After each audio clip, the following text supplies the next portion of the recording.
চলে আসছেন? এত তাড়াতাড়ি চলে আসবেন সেটা ভাবতেও পারি নাই। 111 নাম্বার রুমে যান, মাল রেডি। তোমার টাকা অ্যাকাউন্টে চলে গেছে। আর শোন, তুই একটু ভিআইপি রুমে ওয়েট কর। ওকে বন্ধু। চলেন, আপনি গেস্ট রুমে বসবেন। আসেন।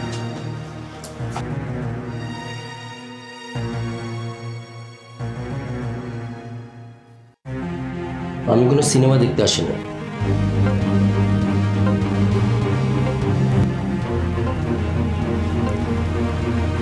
কাজ শুরু করার আগে আপনার সাথে আমার কিছু কথা আছে, প্লিজ আমার একটা কথা শোনো। কি বলবো আমি জানি। তুমি আমাকে খুশি করো, তুমি যা চাইবে আমি তোমাকে তাই দেব। এই আকাশ টিভিকে সবার সাথে এক পাল্লায় মেপো না। দেখো, আমার হাতে সময় খুব কম। আপনি আমার জীবনের প্রথম পুরুষ, আমি চাই আপনি আমার জীবনের শেষ হোক।